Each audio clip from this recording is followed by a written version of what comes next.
Cada día más, los socios de Estados Unidos arrecian su política hostil en contra de Rusia. Tal es el caso de Noruega, miembro de la OTAN y principal beneficiario de la guerra en Ucrania con la venta de petróleo y gas, que insiste en violar la soberanía de Moscú. Desde el Ministerio de Defensa ruso informaron que uno de sus cazas, MiG-29 de la Flota del Norte, interceptó un avión de patrullaje noruego, P-8A Poseidón, que se acercaba a su espacio aéreo sobre el mar de Barents, tratando descaradamente de violar la frontera estatal. ¿Cuándo la Casa Blanca detendrá su guerra del desgaste? Rusia está llegando a su límite. ¿Se avecina un conflicto armado de mayor proporción? Los detalles a continuación.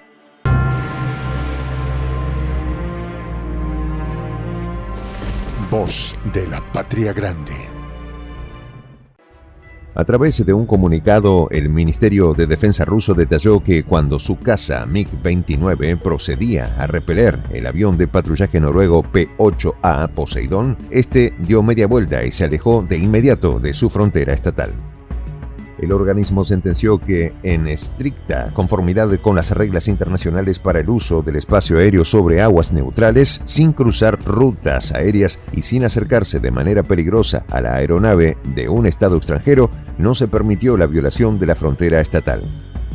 No se trata de la primera vez que Rusia hace este tipo de denuncias ante la comunidad internacional. El pasado 12 de julio, un caza ruso MiG-21 interceptó otro avión noruego de la misma clase mencionada sobre el mar de Barents. Los incidentes entre aviones rusos y de países de la OTAN como Noruega se multiplicaron en los últimos años. Incluso este hecho sucedía antes del inicio de la guerra en Ucrania, el 24 de febrero de 2022, teniendo lugar mayormente sobre el mar Barents, Báltico, Mar Negro, entre otras zonas. Ante este panorama, Noruega pasó a formar parte el pasado 3 de agosto del listado de gobernantes de estados hostiles por tener actitudes beligerantes y antirrusas. La gota que derramó el vaso fue la política de esta nación de arremeter en contra de las misiones diplomáticas y consulares rusas en el exterior. Específicamente en abril pasado, Noruega expulsó a 15 diplomáticos rusos acusados de presunto espionaje. En respuesta, el Kremlin hizo lo propio con 10 diplomáticos noruegos y aclaró que la medida suponía restricciones al momento de solicitar presencia diplomática en Rusia o contratar personal local para sus organismos, siendo la cifra tope 27 personas. Vladimir Putin aclaró que en su listado no utiliza la expresión países hostiles porque son las élites gobernantes y no el pueblo las que arremeten en contra de Rusia. En este sentido, exhortó a los medios de comunicación social a no hacer de esta frase conciencia pública. Es lamentable que el sistema político de varios países del mundo en muchas ocasiones haya elevado a la cima a personas con un nivel de educación y cultura general bastante bajo, sabiendo que el resultado obviamente es perjudicial, cuestionó el mandatario. El listado negro de Rusia surgió en 2021, con tan solo 2 gobernantes anotados, el de Estados Unidos y República Checa. Posteriormente, se fue ampliando hasta llegar a la fecha del 24 de agosto del presente año a la cifra de 56, según estimaciones de agencias noticiosas. ¿Qué obtiene Noruega de su alianza con la Casa Blanca por arremeter en contra de Rusia? Nada más y nada menos que multimillonarias ganancias por la venta de gas y petróleo a causa de las sanciones económicas y financieras impuestas a Moscú, que dispararon los precios de estos rubros en Europa.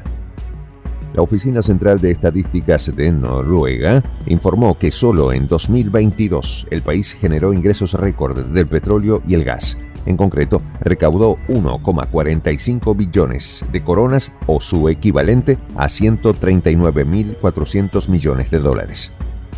Cifra que representó casi el triple de los ingresos adquiridos en 2021, que se situaron en 498.000 coronas. El año pasado, Noruega se convirtió en el mayor proveedor de gas natural del viejo continente y también se lucró del aumento de los precios que batieron récords en el verano boreal. En tanto, el dinero que ahora le sobra a Noruega, que decidió inyectar 75.000 millones de coronas o 7.200 millones de dólares para ayudar de manera civil y militar a Ucrania en el periodo 2023-2027. Esto quiere decir que Kiev recibirá anualmente 15.000 millones de coronas. Noruega obtiene sus ingresos del petróleo y el gas a través de impuestos a las empresas petroleras, así como de sus participaciones directas en yacimientos, estos rubros e infraestructuras, como gasoductos. Igualmente están los dividendos de la energética Equinor, de la cual tiene 77% de acciones. Indudablemente, Noruega pasó de ser la prima pobre de los países escandinavos a la que Suecia y Dinamarca, mucho más avanzadas, miraban por encima del hombro a una de las naciones más ricas del mundo. Pero esto nunca fue así. Cuando el país logró su independencia de Dinamarca en 1814, era totalmente rural. Se estima que el 90% de su población se dedicaba a la agricultura en tierras, vale acotar, nada fáciles para esta actividad económica. No fue sino hasta finales del siglo XIX cuando la economía comienza a levantarse debido a la revolución industrial, viéndose mejoras significativas en el sector agrícola, ganadero y sobre todo pesquero, que le permitió ser una potencia del transporte marítimo, exportando hierro, carbón, madera y pescado. No obstante, con la llegada de la Primera Guerra Mundial que se desarrolló entre 1914 y 1918, la economía se estancó por completo a causa de la dependencia que mantenían con su principal socio comercial, Reino Unido. En medio de este contexto, los noruegos comenzaron a emigrar en la primera mitad del siglo XX a América del Norte e Irlanda, país europeo con mayor recepción de estas personas. El escenario se complicó aún más entre 1939 y 1945 con la Segunda Guerra Mundial, que acabó con cualquier inicio de recuperación económica. Años después, en la década del 60, cuando varios países comienzan la exploración para hallar yacimientos de petróleo y gas, Noruega se une a la carrera negociando en 1963 con Reino Unido y Dinamarca el reparto del subsuelo del Mar del Norte.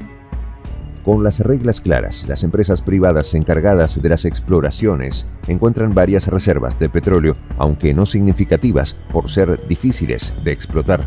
Fue en 1969 cuando Philip Petroleum Company halla en el campo de Ekofisk un gran yacimiento, y a partir de entonces la nación se adentra en el mercado petrolero obteniendo ganancias, pero no tan exorbitantes como ahora. Frente a la oleada de críticas por el sorprendente contexto económico actual, Noruega tuvo que aclarar que supuestamente no se está aprovechando de la guerra proxy en contra de Rusia.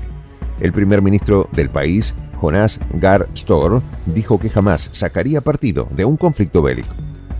En su informe de mayo pasado, la OPEP anunció que Noruega liderará este año las inversiones petroleras con un incremento estimado de 26% en crudo y gas. En la misma línea le siguen Brasil, Estados Unidos y Canadá. A principios de este año, la nación destacó que con el fin de prolongar su producción de hidrocarburos, ofrecería a las empresas energéticas un número récord de bloques de exploración de petróleo y gas en el Ártico, pasando de 28 el año pasado a 92 en este. ¿Seguirá Noruega haciéndole los mandados a la Casa Blanca? Sin lugar a dudas, sí. Soy el Juan José del Castillo, director del canal Prensa Alternativa. Si quieres ser parte de la comunidad de la Patria Grande, suscríbete a nuestro canal. Si es que quieres que te lleguen las notificaciones cada vez que subimos un video, activa la campanita. Si quieres apoyar a nuestro canal económicamente, puedes hacerlo a través de PayPal. El enlace está en la descripción del video. A nombre del equipo de Prensa Alternativa, me despido con esta expresión en el quechua milenario, Tupananchis Kama, cuya traducción es hasta volvernos a encontrar.